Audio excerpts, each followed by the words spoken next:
자, 오늘부터는 5, 6월 동안 이제 우리가 공부할 교재 소개시켜 드리고 그 교재에 맞춰서 어떻게 공부할지 간략하게 말씀드린 다음에 바로 진도 나가도록 하겠습니다. 이제 이번에 만들어진 교재는 여러분들이 앞에서 공부했던 내용들을 간략하게 좀 정리를 하고요. 여러분이 이제 우리가 봤던 두꺼운 책을 머리에 다 넣고 갈 수는 없잖아요. 이제 그 중에서 가장 핵심적인 내용들 중에 어떤 것들을 머릿속에 집어넣고 가는지를 좀 정리하면서 관련된 문제들을, 기출 문제를 풀어보는 시간을 가질 텐데요. 기출 문제는 여기 밑에 있는 것처럼 소주제별로 나왔습니다. 제 말로는 이제 출제 포인트라고 해서 이 단원에서 어떤 것들이 주요한 출제 포인트가 되는지를 이제 구분해서 문항을 배치해서 문항을 풀어보다 보면 자연스럽게 그 개념을 내가 제대로 이해하고 있는지를 확인할 수 있게 하는 것이고, 객관식 문제는 사실 이제 그런 문제들에 대한 개념들을 내가 확인하고 알고 있는지를 확인하는 차원도 있고, 또한 더불어서 이제 그 앞에 나왔던 그 요약된 이론에서는 조금 더 이제 덜 다루어지고 있는 디테일한 측면들을 조금 더 명확하게, 그리고 이제 문제에서 답이었던 거 혹은 답이 되지 않았던 부분이 결국 그 개념에서 가장 반드시 우리가 명시해서 써야 되는 그런 핵심 키워드들이 되는 것이니까 이런 문제들이 나와 있던 문구들을 통해서 그 내용들을 파악하고, 더불어서 객관식 문제에서도 이제 그러한 내용들을, 개념들을 사례를 통해서 이제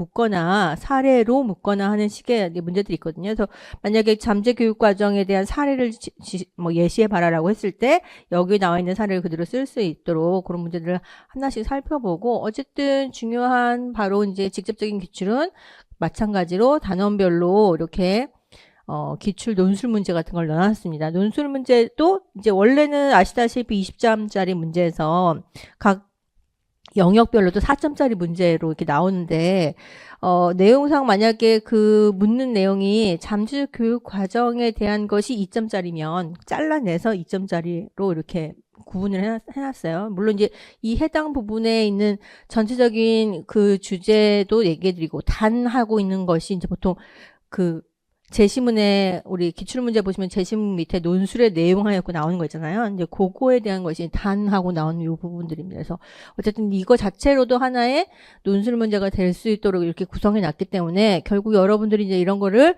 지금부터 풀어 써 가시면서 작게는 뭐 두세 줄, 길게는 뭐 한 단락 정도의 글을 완성해 보는 경험들을 해보시기를 바라겠고요. 그래서 그런 것들을 이제 쭉 해나가면서 어떤 것들이 시험에 출제되고 어떤 것들이 핵심 포인트가 되는지를 다시 한번 정리하는 거, 각각의 소주제별로, 출제 포인트별로. 그래서 그렇게 하는 것들이 주요 내용이 되겠고, 이렇게 문제를 쭉 풀다 보면 우리가 앞에서 맨 앞에 이제 이렇게 요약해 놓은 이론 파트들이 있잖아요. 근데 그거 중에서 여러분들이 부과하고 싶은 내용이 생길 거예요. 그럼 그것들을 여기다 포인트를 좀 더 부과해 보고, 여러분들 또 1, 2, 3, 4월 동안 공부하시면서 학습했던 내용들이 있으니까 내가 만약에 이것은 좀 더 추가해서 넣어놓고 싶다고 하지만 그것들을 추가하고, 이런 것들이 여러분들이 해야 될 예습과 복습의 내용들이 되겠습니다. 그래서 그렇게 해서 오시고, 이제 우리가 그 기본적인 이제 수업 준비를 위해서는 이제부터는 이제 문제를 푸는 단계니까 문제를 푸는 수업에서는 예습을 꼭 해오셔야 돼요. 예습은 딴 게 아니고 문제를 풀어 오시는 거죠. 그래서 기존에 봤던 개론서를 다시 한번 뒤적거리시면서 어떤 공부했지? 그 중에서 이제 내가 알고 있는 거 플러스 여기 나와 있는 이제 내용 요약 정리된 거 참고하시면서 핵심적인 내용들이 어떤 것이었지 잠깐만 리뷰하시고, 근데 너무 또 그거를 그 이론서 정리하는 걸 너무 오랫동안 하시면 시간이 너무 많이 걸리잖아요. 근데 그거보다는 기출을 풀면서 그것들을 이제 확인하시고 채점하시고, 그다음에 제가 이번에 이거 기출문제집 쓰면서 해설을 엄청 꼼꼼하게 쓰려고 노력했거든요. 보통 요즘 나오는 기출 문제집들을 내시는 거 다른 학원 교재들 보니까 거의 정답만 하거나 아니면 해설이 거의 한두 줄 정도밖에 안 되는 것 같더라고요. 그렇게 공부해서는 여러분들이 제대로 그 내용을 이해하지 못하는 경우에 왜 답인지 왜 답이 아닌지를 정확하게 모르시기 때문에, 여기 파일은 없지만 여러분들 갖고 계신 그 자료에 보시면 해설지 보시다시피 정답이면 왜 이렇게 정답이 되는지, 왜 오답이면 오답이 되는지 등등 해놨고, 뭐 논술 문제 같은 경우는 채점 기준하고 예시 답안 다 써드렸으니까 관련돼서 이제 이런 그 해설지도 그냥 갖다 버리려고 만든 게 아니니까 한 번씩 읽어봐 주시면서 혹시라도 이제 해당 관련된 주제와 동일한 주제로 논술 시험을 이제 풀 때 내가 말을 좀 못 만들겠다고 하시는 분은 특별히 이런 해설지들을 잘 읽어보시는 게 도움이 되겠습니다. 그래서 그런 식으로 해서 이제 수업은 진행하는데 전체적으로 보자면 문제는 한 1270문제 됩니다. 그러니까 그거를 8주 동안 해야 되니까 한 주에 한 몇 문제 돼요? 응? 한 주에 150문제 좀 넘죠? 그래서 하루에 80문제 정도? 이렇게 그렇게 진행하는 식으로 해서 할 테니까 속도는 좀 빨리 나가도록 하고 중간중간에 사실 이제 문제가 여러 개이긴 하지만 중복되는 파트들도 있으니까 그런 것들은 간단하게 언급해드리고 넘어가고 이제 새로운 부분이 주제가 나오는 내용이 나오는 문제 중심으로 해서 설명을 드리고 또 논술 문제 조금 더 자세히 살펴보는 식으로 그렇게 진행할 테니까 여러분들은 그 진행되는 순서에 맞게 문제 잘 풀어오시고 그다음에 정리 잘 하시고 그다음에 복습 퀴즈는 이제 우리가 흔히 얘기하는 구조도라고 얘기해서 각각의 이제 영역별로 주제별로 이렇게 뭐가 들어가는지를 이렇게 정리해 보는 식으로 그래서 구조도를 형태에 맞게 하되 거기에서 한 줄 서술 정도씩을 해보는 방식으로 이제 해드릴 텐데 일단 오늘은 첫날이니까 빨리 끝나고요. 수업만 하고 끝나고요. 내일부터 그렇게 합니다. 일단은 이제 오늘 교재를 처음 받으시고 바로 이제 수업을 들으신 분 같은 경우는 좀 어려움이 있을 테니까 오늘은 조금 진도를 조금 천천히 나가되 내일부터는 여러분이 다 예습을 해오시는 것을 전제로 해서 조금 더 진도를 빨리 나가는 것으로 하고요. 마찬가지 이제 인강으로 들으신 분 같은 경우는 이제 만약에 문제를 안 풀고 이제 듣기 시작하셨다고 하시면 문제를 다 풀고 그 다음부터 강의를 들으시기를 바라겠습니다. 자, 오늘은 대략 71번까지 진도를 한번 나가보도록 하겠습니다. 자, 그러면 첫 번째 주제 보겠습니다. 첫 번째 주제는 교육과정의 이해라고 해가지고 첫 번째 테마 교육과정의 존재 형식. 일단 교육과정 하면 교육과정이 뭔지 이해되니까 교육과정이라고 하는 건 밑에 중간표부터 먼저 보면 원래는 이제 뭐라고 보통 얘기하냐면 문서로 만들어진 표명된 교육과정. 달리 말하면 교육을 어떻게 할 것인지에 대한 계획을 이제 문서로 정리해 놓은 것을 교육과정이라고 부릅니다. 그래서 이럴 때 보통 이제 공식적 이런 말 안 붙이고 그냥 교육과정 하면 그냥 이런 건 줄 알고 있죠. 그래서 위에 보자면 결국 공식적 교육과정이라고 하는 것은 뭘 의미하냐면 실질적으로는 우리가 학교에서 가르치는 교과의 목록이라든가 우리가 가장 일반적으로 보는 것은 교육활동에 대한 목적부터 내용, 방법, 평가 등에 관련된 여러 가지 뭐 계획이라든가 지침을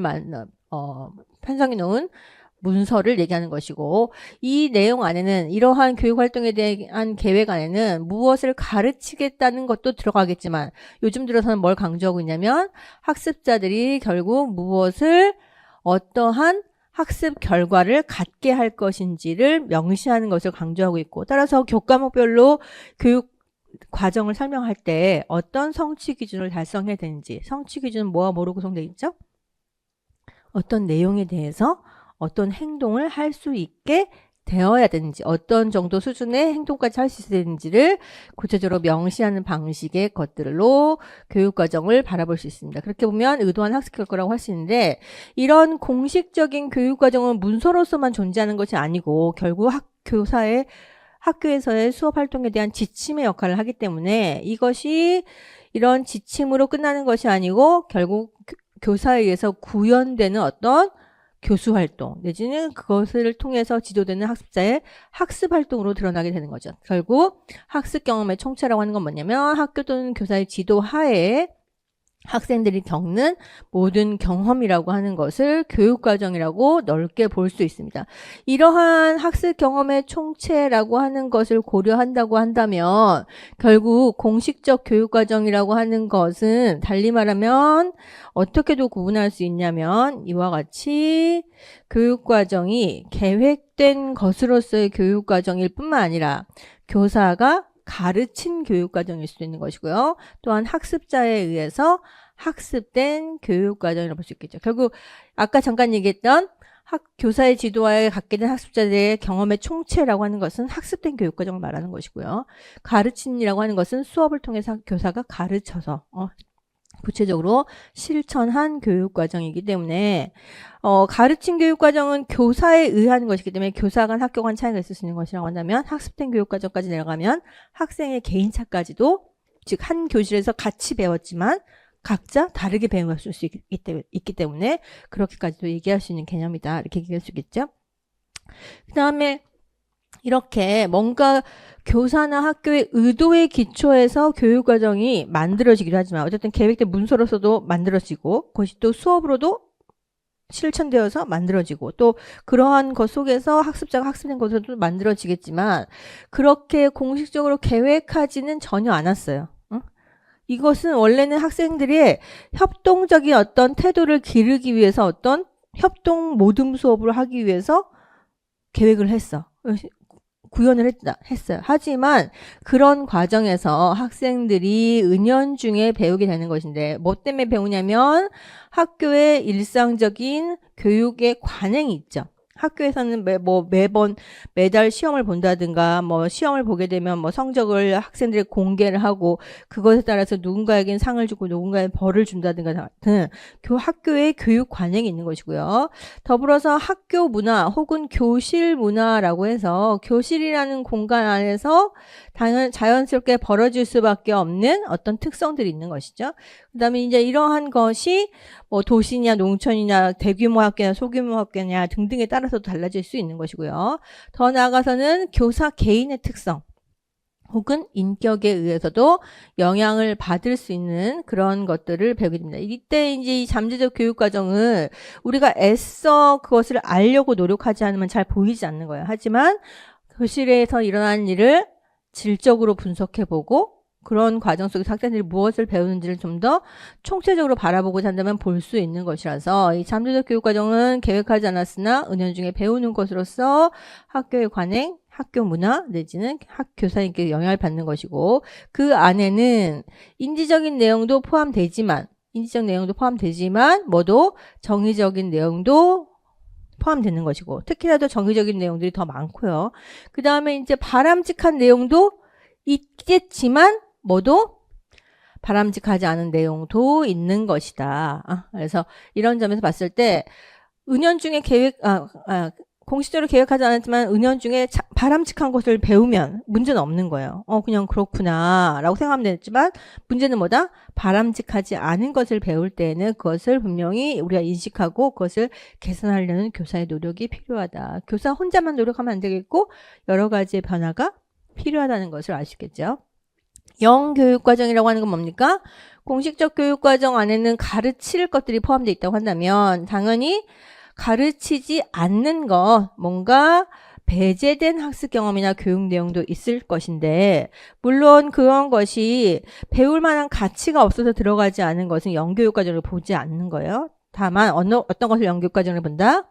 배울 만한 가치가 있음에도 불구하고 배제했다는 말 자체가 어느 정도는 의도를 반영한 것이죠.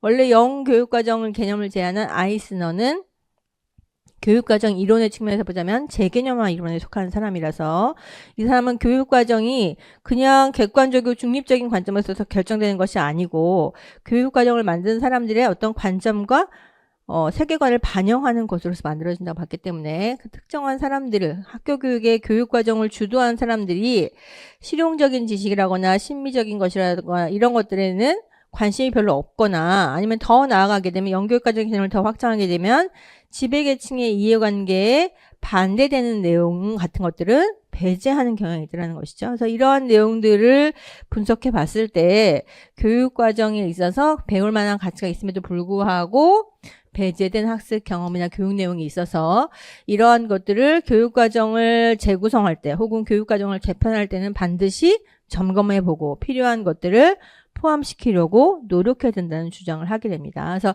이러한 내용들에 대한 사례들도 한 번씩 읽어보실 수 있겠죠? 자, 그렇게 한 것들을 다 이미 우리가 앞에서 살펴봤습니다. 문제 한번 풀어볼까요?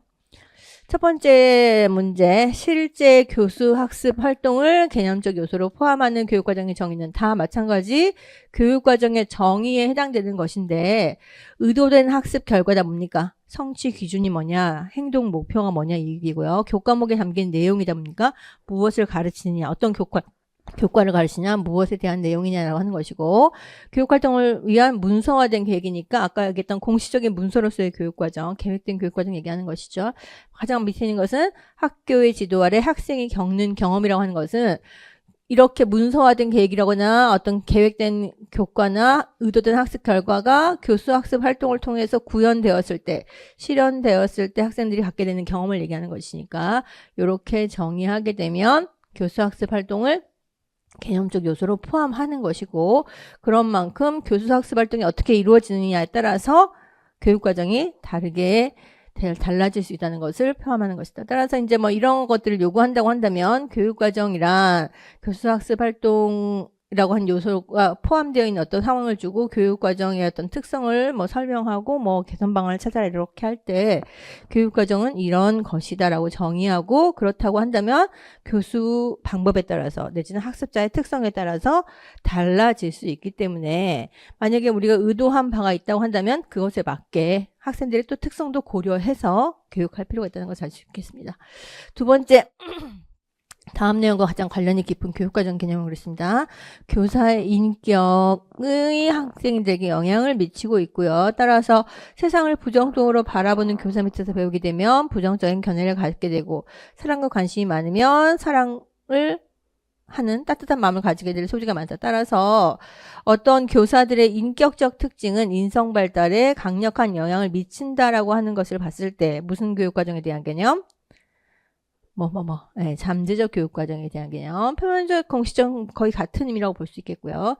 자, 그렇다고 한다면 우리가 학교에서 가르친 어떤 잠재적 교육과정을 분석해 봤을 때 학생들이 인성이 점점점 학교를 다니면 다닐수록 삐뚤어져 간다. 냉담한 어떤 시각, 부정적인 시각을 막 갖게 되었다고 하는 것은 결국 뭐와도 관계될 수 있다? 교사의 인격 혹은 교사의 어떤 인성적인 어떤 영향을 받을 수 있기 때문에 그런 것들을 일단 개선하는 것이, 교사들이 먼저 교육자로서의 인격을 갖추고 또 그런 것들을 학생들에게 긍정적 영향을 미칠 수 있는 어떤 활동을 계획하는 것이 효과적이겠죠. 그래서 그런 어떤 함의를 하나 찾을 수 있는 것이고요. 두 번째 문제, 세 번째 문제 보시면 교육과정에서 잠재적 교육과정에서 강조하는 거 골라보라 그랬습니다. 학교의 교실 생활이나 학교의 문화풍토를 중시합니까? 중시하잖아. 왜 중시할까? 왜 중시하지 않을까? 아까 잠재적 교육과정에 영향을 미치는 요소로 뭐가 들어간다 그랬어요? 그죠? 교사의 인격도 있었지만 맨 앞에서 봤을 때 교실의 문화나 학교 문화가 영향을 미친다고 했잖아요. 그러니까 그런 것도 중시하는 것이고, 따라서 다시 한번 여기서 얘기하지만 잠재적 교육과정을 바꾸고자 하려면 교사의 인격적인 어떤 특성을 좀 더 바르게 하는 것도 필요하겠지만 학교의 일상적인 교실 생활이나 문화 풍토를 학생들에게 바람직한 방향으로 개선하는 노력도 필요하다. 예를 들면 매일 아침 학교에 오자마자 애들이 맨날 치고받고 싸움부터 해. 누가 먼저 주먹 힘이 센가부터 가리는 문화 풍토야. 그래서 막 쫙 서열하고 막 꿍깡꿍깡 하면서 뿌악 하고 뭐 이런 문화가 일상적이야. 그럼 어떻게? 자연스럽게 배운다는 거예요. 국어 시간에, 문학 시간에, 도덕 시간에 아무리 뭐 다른 사람을 사랑하는 마음을 배우자 이런 얘기 막 가르쳐도 이런 문화 풍토가 더 강력하고 지속적인 영향을 미칠 수 있기 때문에 그런 것에 우리가 신경 쓰고 영향을 미치려고 노력할 필요가 있는 것이고요. 교육과정을 의도나 계획 차원에 한정하는 것은 교육과정의 개념을 뭘로만 보는 거예요?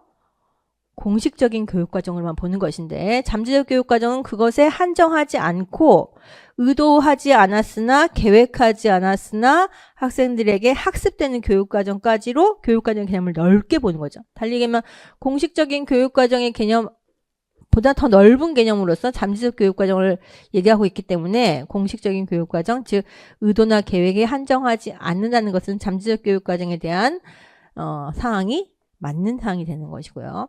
공식적인 교육과정에서 우리가 가르쳤어요. 근데 공식적인 교육과정에서 너무 어려운 내용을, 너무 학생들의 삶과 동떨어진 내용을 너무 많은 시간 동안 막 이렇게 힘들게 가르쳤어. 그러면 그렇게 가르치는 어떤 공식적인 교육 과정이 학생들에게 공부는 너무 어렵고 힘든 것이야. 공부라고 하는 것은 나의 삶과는 별로 관련이 없고 공부 잘하는 애들이 그냥 시험 잘 보기 위해서 하는 게 학교 공부야라고 하는 인식을 갖는 것도 잠재 교육 과정에 해당되겠다 안 되겠다? 해당된다는 것이죠. 따라서 공식적 교육 과정을 잘못 설계하게 되면 그로 인한 부정적인 결과가 만들어지시는데 그것에 관심을 기울이겠다 안 기울이겠다?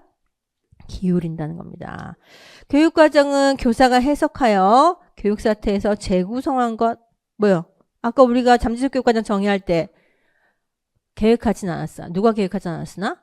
교사나 학교가 계획하진 않았으나 누가 배운 것? 학생들이 배운 것이에요. 이건 뭐야? 교사가 재구성한 것이니까 이거는 지금 주체가 이 교육과정을 만드는 주체가 뭐야?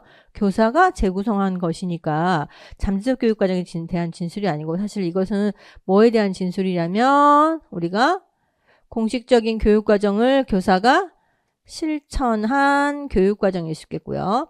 아니면 다른 개념으로서 뒤에 나오는 생성 교육과정과 같이 문서에 남겨져 있는 것은 한 가지의 참조로만 보고 교육이 이루어진 실제 상황 속에서 학생들에게 적합하게 가르치는 것은 어떤 것인지를 고려해서 교육과정을 재구성해서 만들어가는 교육과정이라는 의미에서 생성교육과정이라는 용어도 씁니다. 그래서 이런 수준의 얘기하는 것들이 나왔을 때는 이것이 될 수 있겠지만 이것이 바로 이퀄 잠재적 교육과정 아닙니다. 왜냐하면 이것은 어쨌든 주체가 주도하는 자가 교사가 되고 있기 때문에 어쨌든 자신의 의도가 반영되는 거죠. 하지만 현장의 상황에 맞게 유동성 있게 역동적으로 변화시키면서 가르친다는 의미이기 때문에 리을은 적절한 것이 아니고 관련된 것은 기억, 니은, 디귿 3번이 된다.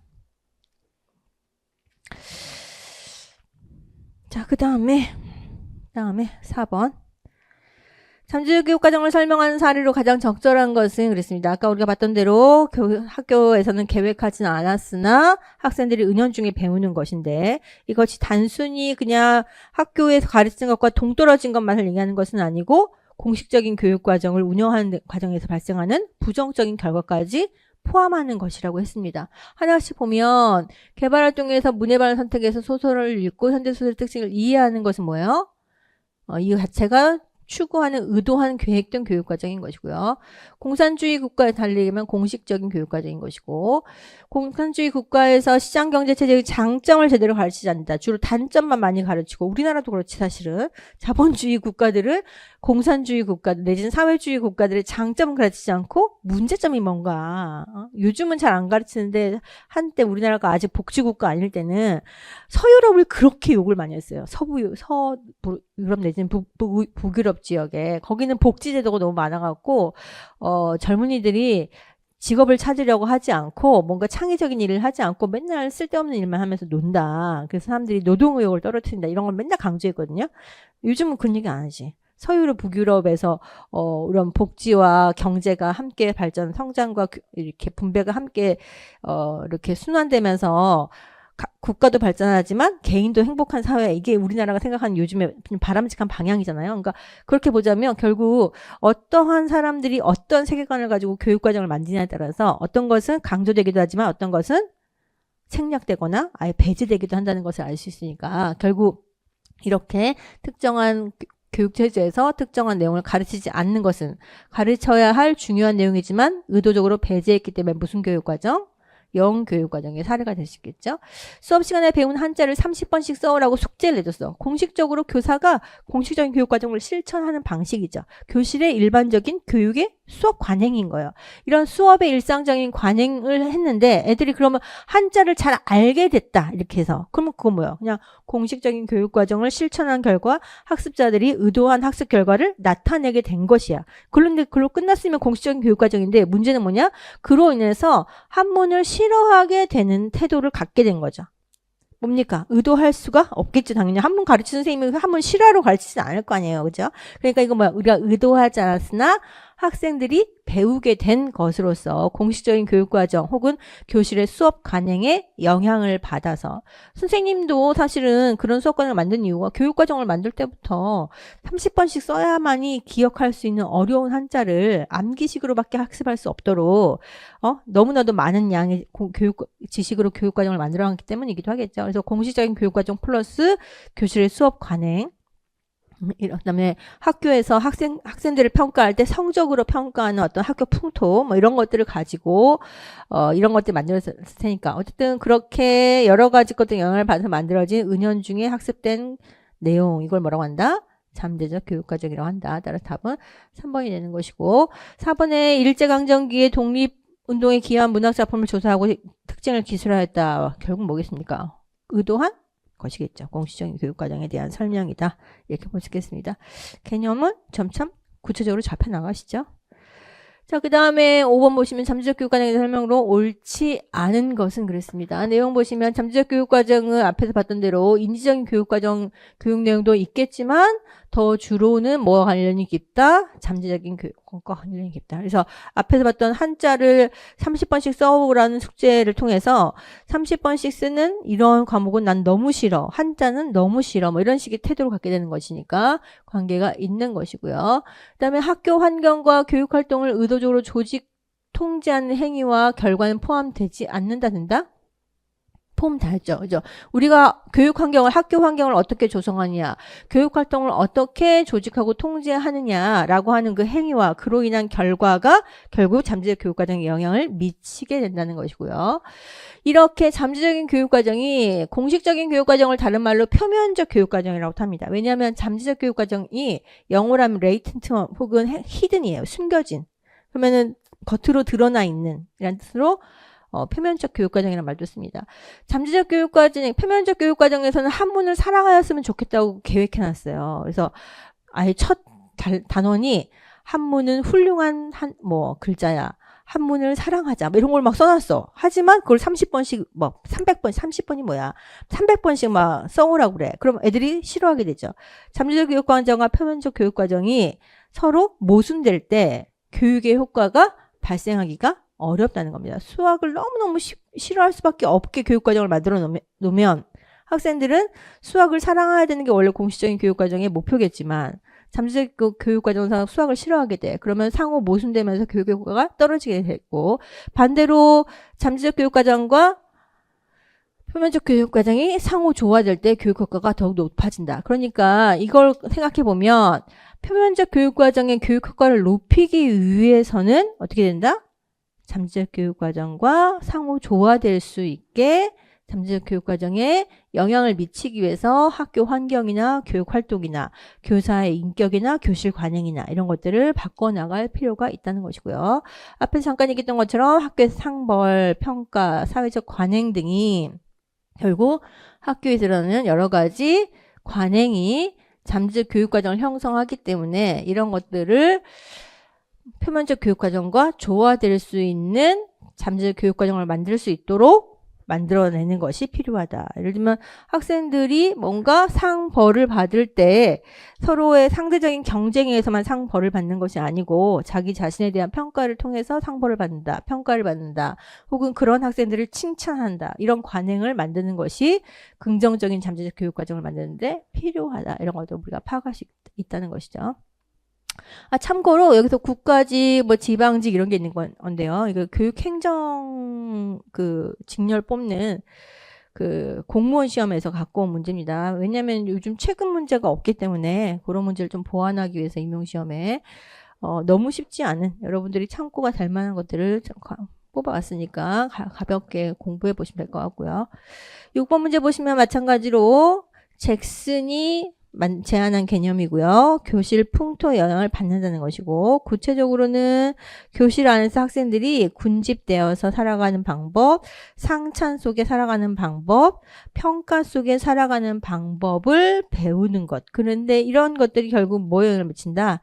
전체적인 삶에 영향을 미치게 되는 것을 설명하는 것이고, 학생에게 의도하지 않았으나 전달되는 교육과정을 우리가 부르는 말이 뭡니까? 잠재적 교육과정이 되겠죠.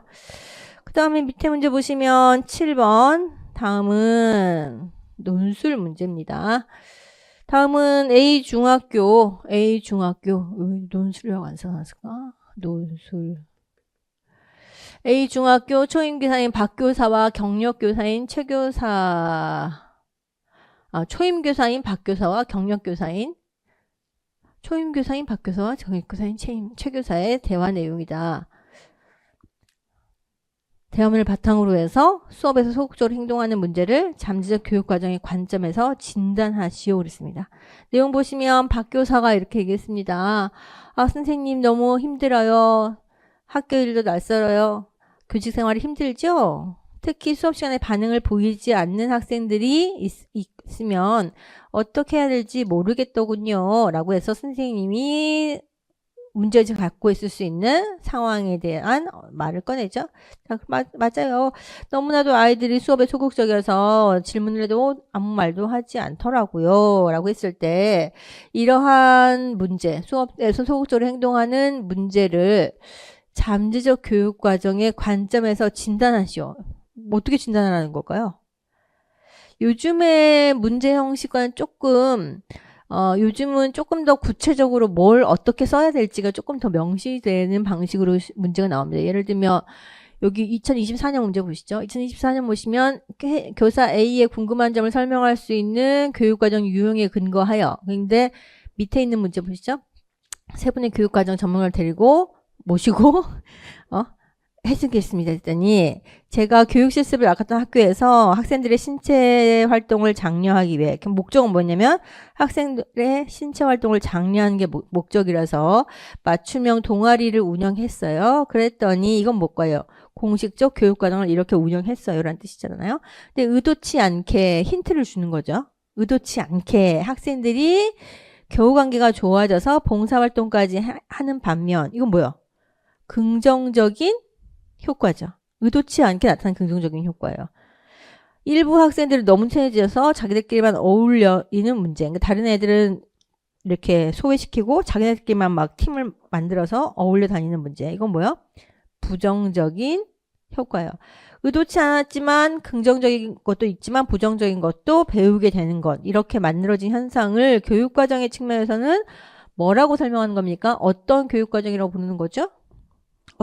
어떤 교육과정이라고?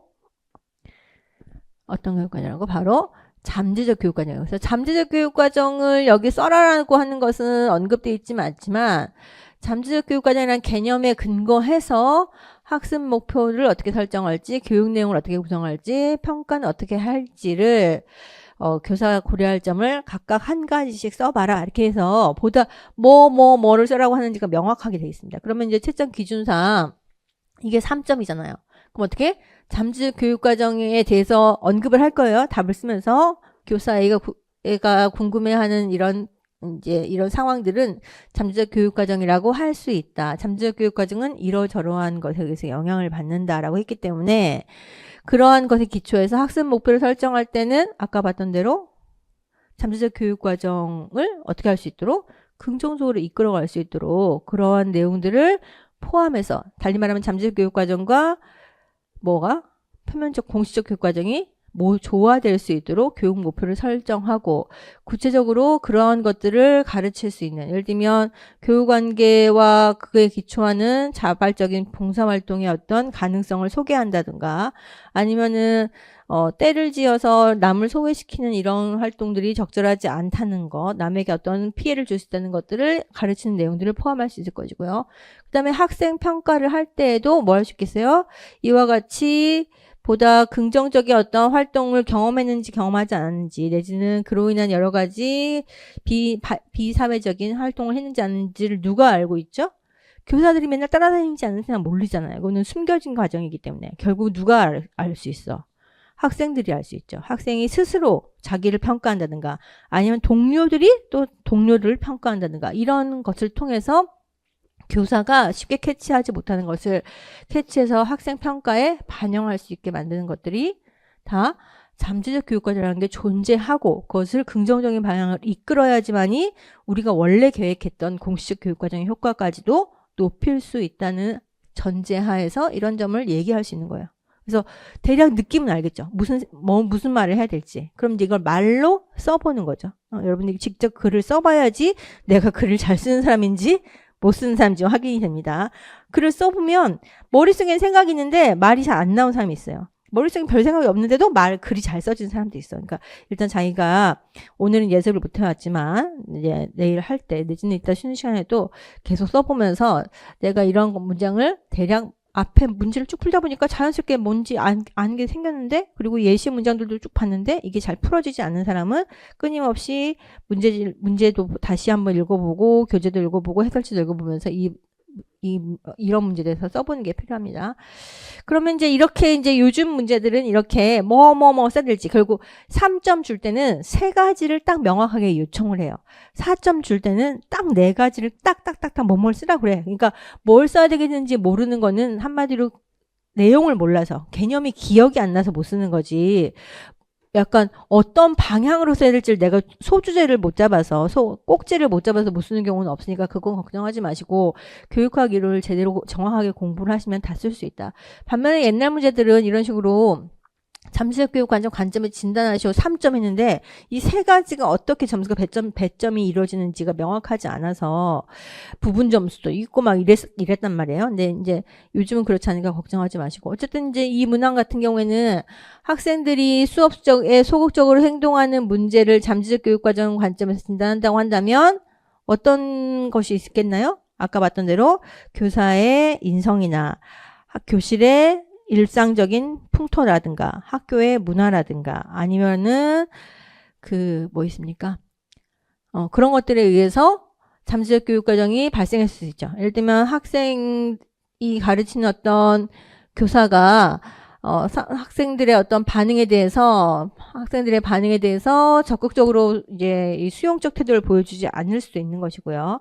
아니면 공식적인 교육 과정에서 다루어지는 내용이 학생들이 전혀 이해하지 못하는 내용들일 수도 있기 때문에 그런 측면들도 언급해 볼 필요가 있겠고, 아니면 교실의 풍토가 쉽게 어떤 교사의 어떤 수업 과정에 학생이 참여하기 어려운 방식으로 수업하는 게 일상화된 관행일 수도 있는 것이고, 아니면 평가에 있어서 학생들이 수업 시간에 질문에 대한 답을 하거나 이런 것들이 전혀 평가에 반영되지 않기 때문에 굳이 내가 왜 대답을 해야 되지? 특히 공부 잘하는 애들일수록 시험 점수만 갖고 채점을 해서 평가를 해주는 그런 이제 학교 관행에 있어서는 굳이 대답을 할 필요 없어요. 자기만 공부만 열심히 하면 되는 거야. 시험만 잘 보면 되는 거야. 그러니까 그런 모든 것들이 수업에 소극적으로 행동하는 문제를 발생시킬 수 있기 때문에 잠재적 교육 과정이 발생하는 원인과 관련지어서 그러저러한 것이 원인이 될 수 있으니까, 만약에 잠재적 교육 과정인 그러니까 결국 소극적인 행동이라고 하는 것 자체가 그런 관행과 그런 문화와 그러한 교사의 어떤 인성적인 특성과 아니면 공식적인 교육과정에 영향을 받아서 만들어진 것일 수 있으니, 만약 이것을 바꾸려고 한다면 그런 여러 가지 측면들을, 최소 3가지 측면을 언급하면서 그것을 개선할 필요가 있겠다라고 하는 것이죠. 잠깐 해설지 열어서 보시죠. 7번 문제. 여기 보시면 잠재적 교육과정이란 어떤 것이고 이러저러한 것에 영향을 받는다. 예시답안 읽어볼게요. 학생들이 수업에서 소극적으로 행동하는 문제는 잠재적 교육과정의 관점에서 이해될 수 있다. 잠재적 교육과정은 학교를 다니면서 학교의 문화, 교사의 태도, 학습 환경에 의해서 배우게 되는 태도와 가치를 말한다. 문항에서 이렇게 수동적인 어떤 행동을 보이게 되는데 이것은 교실에서 침묵이 암묵적으로 장려되는 분위기가 형성되었기 때문이라고 볼 수 있다. 첫째 나왔죠. 둘째, 교과서에 제시된 내용을 수동적으로 받아들이는 교육 방식. 그러니까 굳이 그냥 교과서 내용을 기억하면 될지 거기에 대해서 비판을 한다거나 토론을 한다거나 이런 것들이 장려되지 않는 교육 방식. 강의식 수업과 같은 것이겠죠. 이런 것일 수 있고요. 따라서 이제 이러한 것들을 결국 교육의 산물로 인식하고 학생들의 참여를 촉진하는 수업 문화를 조성하려는 노력이 필요하다. 이런 식으로 쓰면, 여기서 이제 특별히 3가지 원인을 제시하시고 이런 게 없었기 때문에 개념 제시하고 원인을 적절하게 분석해서 대처 방안까지 제시하게 되면 점수를 받을 수 있겠다. 특히나 이제 제가 보기엔 채점을 만약에 제가 한다고 한다면 그 원인을 2가지를 제시하고 개념을 제시하고 이렇게 해서 구성하면 점수를 드릴 수 있겠고요. 아까 얘기했던 9번 문제 같은 경우에는 오른쪽 보시죠. 9번 문제 해설지 보시면 학습 목표의 설정, 그 다음에 교육 내용 구성, 학생 평가 계획의 측면에서 학습 목표 설정의 측면에 있어서는 결국 학생들과 다른 학생들과 상호작용하는 데 있어서 어떤 태도나 어떤 행동을 보여야 되는지를 교육 목표에 포함시켜서 상호 협력하는 태도를 가지는 거. 예시 답안에서 몇 번째입니까? 둘, 넷, 여섯, 여덟, 10번째 줄 정도네요. 첫째, 학습 목표 설정 시 다른 동료들과 협력하고 소통하는 능력 등을 교육 목표로 설정한다. 둘째, 교육 내용 구성 시에 학생들과의 상호작용을 촉진할 수 있는 성격의 내용을 포함시킨다. 예를 들면 아까와 같은 봉사활동을 함께 한다든가 이런 방식으로. 셋째, 마지막 평가에서는 타인을 배려하는 태도 등을 관찰 중심의 과정 중심 평가로 반영하고 이것을 학습자가 자신에 대해서 스스로 성찰하는 것을 포함하도록 계획을 변경한다. 내지는 평가를 실시한다. 아니면 여기 이외에도 뭐 동료 평가 뭐 이런 내용들이 들어가면 되겠죠. 그래서 이런 내용들로 해서 문제를 구성할 수 있는 것이고요. 그 다음에 아까 잠깐 넘어왔던 8번 문제도 잠깐 보면 8번 문제도 보면 비슷합니다. 모둠 활동 수업 후에 성찰한 내용을 기록한 메모이다. 문제 이제 출제 형식이 아까 봤던 그 대화형, 그다음에 여기 있는 것처럼 성찰 일지 혹은 전문가와의 대담이나 전문가의 강의 뭐 이런 것들이 일반적이니까 문제 형식 익혀두시고 어쨌든 여기 보시면 수업 개선을 위한 교사의 반성적 실천이라는 주제로 전체 글이 구성되는데 그 중에서 이 부분은 뭐냐, 잭슨의 잠재적 교육과정의 개념을 쓰고 여기까지가 1점이죠. 응? 그래서 잠재적 교육과정의 개념은 잭슨이 뭐 따로 얘기한 게 아니에요. 우리가 알고 있는 게 잭슨이 말한 거예요. 학생들이 학교의 교실 생활을 통해서 은연중에 배우게 되는 것. 그 앞에 좀 수식어 붙이면 학교나 교사가 의도하지 않았으나 이렇게 넣어주면 되는 거죠. 그래서 그 개념에 근거해서 생각하지 못했던 결과의 예를 제시하시오. 아까 우리 무슨 문제에서 학생들이 뭐죠? 한자를 30번 써오라고 했더니 한문을 싫어하게 됐다. 그런 게 하나의 예잖아요. 그런 걸 여기 상황에 맞춰서 좀 변경해서 쓰면 되겠죠. 모둠 활동에 적극적으로 참여하지 못하는 학생들은 어떤 경험을 갖게 됐을까? 고민해 봐야겠어. 그럼 모둠 활동에 적극적으로 참여하지 못한 학생들은 어떤 경험을 갖게 됐을 것 같은가요? 우리가 생각했던 결과는 뭐겠어? 모둠 활동에 적극 참여하면서 학생들은 상호 의존적인 어떤 활동을 통해서 내가 혼자 할 때보다 함께 하니까 더 어떤 학습 과제를 잘 해결할 수 있구나. 우리가 함께 긍정적으로 상호 의존하는 게 필요하구나. 협력적으로 행동하는 게 중요하구나. 우리에게 모두 도움이 되는구나라고 하는 걸 배우기를 원했겠죠. 하지만 우리가 생각하지 못했던 결과 모둠 활동에 적극적으로 참여하지 못하게 되면서 결국 모둠 활동이라고 하는 건 다 쓸데없는 거야. 내지는 모둠 활동에 참여하지 않아도 결국 되니까 나는 아무런 쓸모가 없는 사람이로구나. 이런 것들을 배울 수도 있겠죠. 스스로. 혼자 있을 땐 몰랐는데 남들하고 같이 있어 보니까 나는 남들보다 되게 열등하네. 나는 쓸모가 없는 존재. 이런 생각을 갖게 될 수 있잖아요. 그러니까 그런 것들을 여러분들 배우게 되는 것이 쓰면 되겠죠. 따라서 예시 답안 보시면 잭슨은 잠재적 교육 과정을 하고 나오는 데 부분이 있죠. 잠재적 교육 과정을 학교의 일상적인 환경 속에서 의도치 않게 배우게 되는 태도나 규범 등으로 정의하였고 그냥 배우게 되는 것 해도 되겠고요. 그래서 구체적으로는 어떤 학습 경험을 받을 수 있냐면 학생들의 모둠 활동에서 내 의견은 중요하지 않다는 식의 자기 부정적인 태도를 배울 수 있다. 이것이 이제 구체적인 사례가 되겠죠. 그래서 이런 내용들이 들어가면서 앞뒤로 문장이 연결되게 논리적으로 서술을 하시면 여기 해당되는 점수를 받을 수 있겠다는 겁니다. 이런 식으로 해서 결국 나아가는 것이고 그것들을 여러 개를 쌓으면 이제 하나의 긴 글이 되는 겁니다. 어쨌든 이렇게 단계적으로 연습해 보시고요. 영교육 과정은 아까 앞에서 잠깐 얘기했던 대로 뭡니까?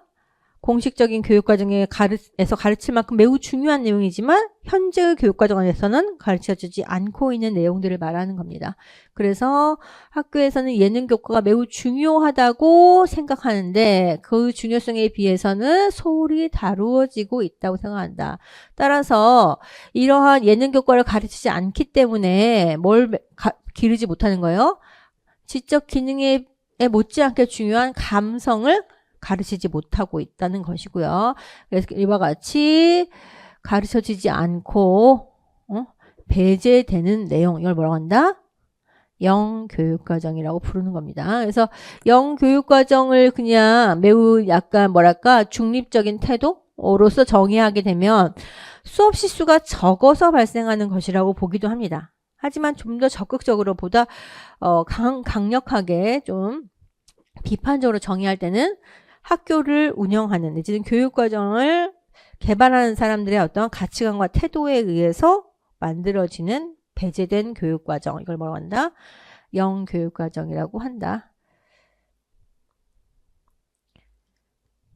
왜냐면 사실은 여기도 숨겨져 있긴 하지만 수업 시수가 적을 때 그럼 뭘 선택하고 뭐는 선택하지 않을 것인가? 결국 뭐에 따라서 하는 거예요? 가치 판단에 따라서 하는 거잖아요. 그렇기 때문에 교육과정 개발자 혹은 수업을 운영하는 선생님들의 가치 판단이 내재되어 있기 때문에 그것에 영향을 받아서 만들어지는 배제된 교육과정, 영교육과정 얘기하는 것이고요. 나머지 것들은 교육과정 안에서 여러 과목들이나 어떤 교과 내용들이 어떻게 조직되는가에 대한 내용이니까 이건 조금 이따가 우리가 교과 중심 교육과정 이런 거 할 때 살펴보도록 하겠습니다. 자, 그 다음에 11번 보시면 다음의 현상을 설명하는 데 적합한 교육과정. 달리 말하면 다음은 무엇의 사례인가 묻는 겁니다. 일본에서 한국 침략 내용을 배제하는 거. 의도적으로 진화론만 가르치고 창조론은 배제하는 거. 어디에서? 우리 현대 교과들에서는 그렇게 하죠. 그 다음에 사회과 교과에서 약자에 대한 논의는 배제하는 거. 그래서 뭐 사회적인 약자는 물론 소수자이기도 하죠. 예를 들면 요즘 서울에서는 좀 이슈가 되고 있는데 서울의 지하철에 지하에 있는 그 플랫폼에서 지상으로 올라가고 혹은 지상에서 지하로 내려가는 과정에서 엘리베이터가 설치되어 있지 않은 그런 지하철역에서 우리 지하철 타신 분은 아시겠지만 요즘 많이 없어졌더라고요. 에스컬레이터처럼 약간 이렇게 무슨 카트? 기중기처럼 생겼다고 해야 되나?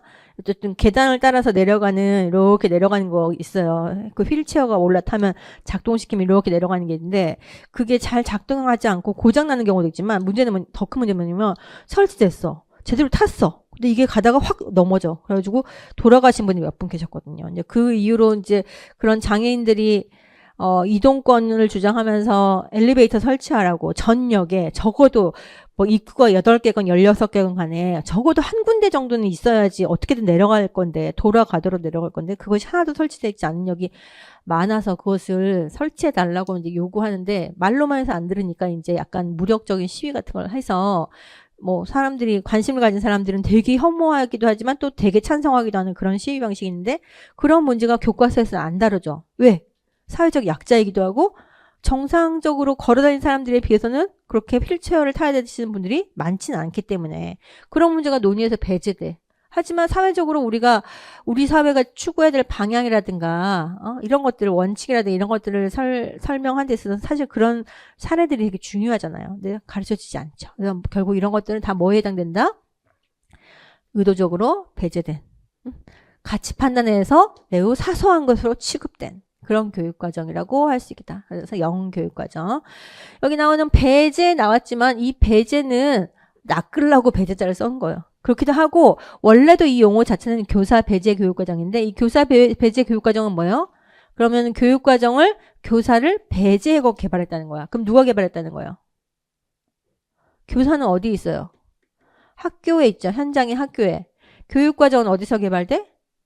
중앙에 있는 예를 들면 교육부라든가 교육연구원이라든가 이런 주요 전문가 집단에 의해서 교육과정이 개발되고 교사는 뭐만 해라?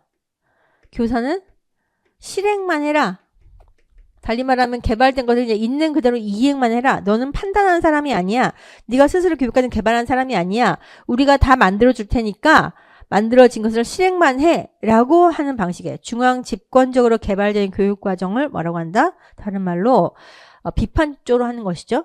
교사를 배제한 교육과정이다. 그런데 그렇게 교사를 배제해서 교육과정을 개발하게 되면 교사들이 교육과정에 대한 이해 수준이 높겠습니까? 낮겠습니까? 높지 않겠죠. 이거 여기 왜 들어갔는지 몰라. 하지만 그냥 가르치라고 돼 있어. 그냥 가르치는 거야. 무의식적으로, 무의도적으로, 무계획적으로. 그러니까 뭔가 개발자의 의도가 충실히 이해되도록 엄청 교육을 하죠. 막 이걸 해야 됩니다. 이게 중요합니다. 하지만 아무리 말하고자 해도 자기가 만든 게 아니기 때문에 자기가 개발자 의도를 완벽하게 구현할 수는 없어. 하지만 만약에 교육과정을 학교에서 상황에 맞게 학생들의 요구에 맞게 교사가 자신의 어떤 가치관이라든가 교육관에 맞게 만들었다고 한다면 보다 그 개발한 목적, 교육과정의 의도를 잘 실현할 수 있겠죠. 그런 관점에서 과거처럼 중앙 집권적인 교육과정 개발 체제를 뭘로 바꾸고 싶어 하냐면 교사 중심, 학교 중심 교육과정 개발로 바꾸고 싶어요. 그래서 교사 배제 교육과정은 이런 중앙 집권적인 교육과정을 얘기하는 것이고 학교나 교사가 스스로 개발하고 싶어요. 그럼 어떻게 한다? 이런 교육과정은 교사 포함 내지는 교사 주도 교육과정이라고 부르기도 합니다. 그래서 이런 식의 개념들도 쓰고 있으니까 알고 계시죠? 네. 자, 또 12번 다음의 대화 내용 중 비교사가 근거하고 있는 교육과정의 개념은 그랬습니다. 고고학은 너무 중요해. 그런데 안 가르쳐 그랬습니다. A 교사는 고고학이 중요한데 안 가르치니까 그게 뭐라는 거죠?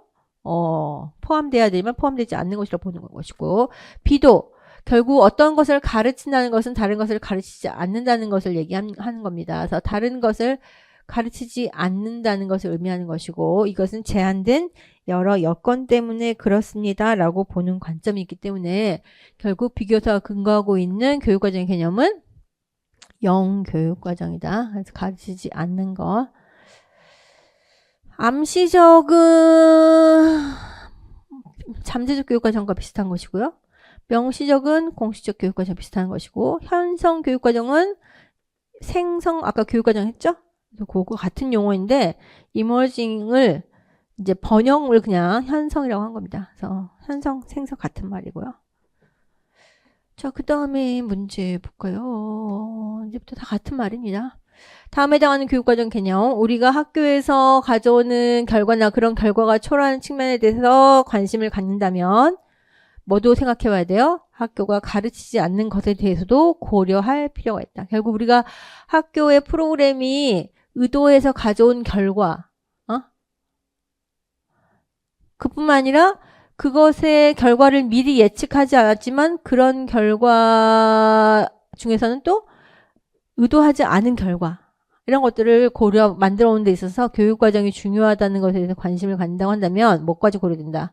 포함되지 않는 영교육과정도 고려해야 된다는 얘기니까 3번.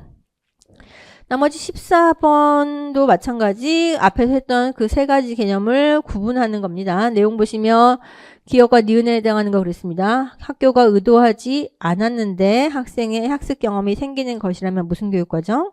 잠재적 교육과정. 당연히 발생해야 될 학습 경험이 학교의 의도 때문에 일어나지 않는 것으로 해석할 수 있겠다. 무슨 교육과정? 영교육과정에 대한 설명이니까 간단히 확인하고 넘어갈 수 있겠고 다음에 사례와 교육과정 유형을 발개짝지은 거 아까 봤던 대로 우리가 항상 문제 나올 때 어떤 개념을 정의하시오 항상 자주 잘 나와요. 그 다음에 그 개념에 사례를 쓰시오 나와요. 그러면 이제 이런 문제를 보면서 이런 게 사례로 내가 쓸 수 있겠구나 생각해 보시면 되겠죠. 내용 보시면 의도적으로 배제한 것이죠. 무슨 교육과정? 영교육과정이고 교육청이 직접 이 프로그램을 만들어서 학교에 적용시켰습니다. 그러니까 의도해서 만든 교육과정이니까 뭐예요? 공식적 교육과정이고 받아쓰기 시험을 해서 틀린 거는 30번씩 적게 했더니 원래는 이 받아쓰기를 잘하게 하는 것이 목적이었겠지만 우리가 의도하지 않았던 학생들은 국어는 싫어라는 태도를 배우게 된 것이죠. 그래서 모든 교육과정 잠재적 교육과정의 사례라고 볼 수 있겠습니다. 16번 앞에서 잠깐 잭슨이라는 사람이 나왔었는데 우리가 공부할 때도 배웠지만 잭슨이라는 사람은 아동의 교실 생활이라는 책을 통해서 학생들이 교실에서 무엇을 배우는지 교사가 의도적으로 가르친 교과 내용만을 배우는 것이 아니라 교실 생활이라고 하는 학교의 여러 가지 여건과 문화와 그런 물리적인 조건이라든가 이런 것들에서 만들어진 그 어떤 환경 속에서 여러 아이들과 함께 살아가고 교사의 어떤 강력한 권위 아래서 이렇게 통제받으면서 살아가는 그런 교실 생활 속에서 무엇인가를 배우고 있다. 근데 그 배우는 것이 우리가 학교를 운영하고 교실에서 교육을 하는 것에 그 명시된 목표만큼 그렇게 긍정적인 것만 포함하지는 않고 어떻게 보자면 인간이 살아가는 데 있어서 그 사회의 어떤 특정한 생활 방식에 수능적으로 살아가는 방식을 은연중에 배운다는 걸 설명하고 있습니다. 즉 학생들은 교사 희망 때문에 뭘 억눌러요? 자신의 욕망을 억누르는 방법을 배우는 거예요. 공동의 선 때문에 달리 말하면 전체 집단이 어떤 목적하는 바가 있기 때문에 자기가 행동을 조심해야 된다는 것을 배우는 겁니다. 이와 같이 그들을 둘러싼 규정과 규칙, 관례 속에서 그들은 좌절감을 극복하고 권위를 가진 사람의 계획이 아무리 비합리적인 것이라 할지라도 그것에 따르는 것을 배운다. 그래서 권위에 순응하는 것을 배우는 것이죠. 그리고 그 속에서 자기 자신을 조심하고 억누르는 과정 속에서 좌절감을 배우지만 그 좌절감에 이렇게 그냥 그것이 우울해 이게 아니고 이게 인생이구나. 이게 실제 삶이구나라는 것을 배우는 거죠. 결국 세상은 다 그런 거야 라고 하는 것을 배운다. 뭔가 배우는 게 있는데 우리가 기대하는 것만큼 긍정적인 것만은 아니라는 점을 명확하게 인식한 이런 겁니다. 그래서 결국 학교에서의 학생들은 다양한 물리적 환경, 규칙과 규정, 관례, 그 다음에 어떤 교사의 권위 등에 의해서 영향을 받으면서 의도하지 않았으나 배우게 되는 어떤 태도나 가치나 행동 방식이 있고 이것을 뭐라고 부른다? 잠재적 교육과정이라고 불렀다는 겁니다. 자, 그 다음에 두 번째 나오는 글은 대부분의 학교에서는 영어를 4년, 수학을 2년, 과학을 1년, 2년, 역사사회를 2년, 3년 동안 의무적으로 가르치지만 이러한 영어, 수학, 과학, 사회 같은 과목들에 비해서 법학은 어떤가요? 경제학은 어떤가요? 윤리학, 심리학 등과 같은 것은 어떤가요? 사회라고 하는 일반적인 과목보다 법학은 더 좀 약간 어렵긴 하죠.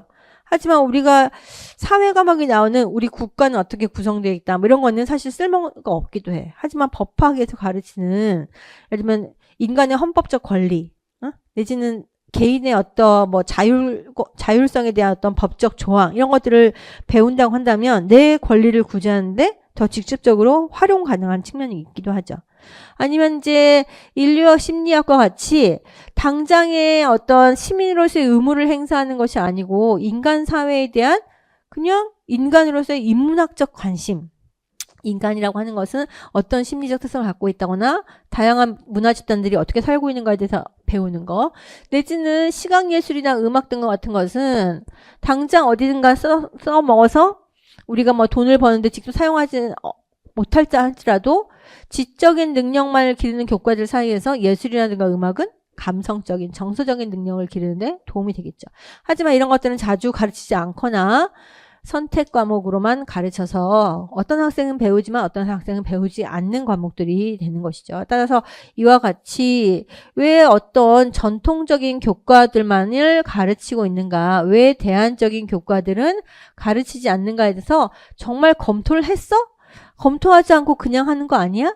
학생들에게 유용하다고 입지는 교과를 가르치지 않는 이유는 도대체 뭐야? 라고 도전적으로 질문하고 있는 것이죠.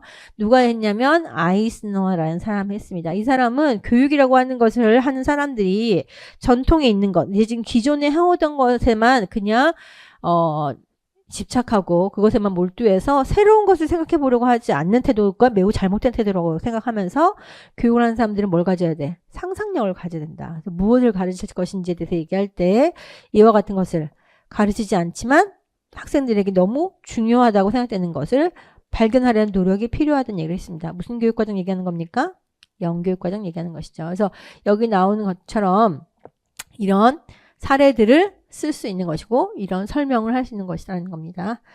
그래서 17번 볼까요? 17번은 이제 이런 내용이 나왔습니다. 내용 보시면 토익식 수업 활성화 방안에 대해서 논의하되 단 뭐가 말한 비교사가 말한 영교육과정. 비교사가 뭐라고 했냐면 교육 내용 선정과 관련해서는 영교육과정에 관심을 가져라 라고 했습니다. 영교육과정이 교육 내용 선정해 주는 시사점을 써라 라고 했으니까 시사점이 뭐겠어요? 결국 영교육과정인 무엇이니까 이런 점들을 생각해 보아야 한다는 점을 시사 약간 이렇게 이쪽 방향으로 갔으면 좋겠다는 것을 약간 간접적으로 제한 내지는 이런 방향이 좋다라는 것을 암시하는 것을 이제 시사한다고 그러잖아요. 그러니까 결국 잠재적 교육, 영교육 과정이라고 하는 것은 공식적인 교육 과정에서 배제된 교육 내용을 의미한다라고 하는 것이고 결국 교육 내용 선정 시에 이와 같이 어떤 학생들의 삶에 있어서 반영돼야 될 삶과 밀접하게 관련되어 있고 중요한 내용들을 포함하는 내용은 이 배제된 것은 아닌지를 검토하고 이를 반영해서 교육 내용을 선정할 필요가 있다는 점을 시사한다. 는 것을 도출해낼 수 있겠습니다. 여기까지 해서 우리가 영교육과정까지 살펴봤습니다. 잠시 쉬었다가 교육과정 연구의 패러다임을 보기 전에 교육과정 연구의 패러다임은 나중에 교육과정 개발 모형할 때 보고요. 바로 넘어가서 저 뒤에 가시면 교육과정의 유형이 있어요. 교육과정 유형 볼 테니까 쉬는 시간에 문제 좀 풀어보시고 계시면 좋겠습니다. 네, 쉬겠습니다.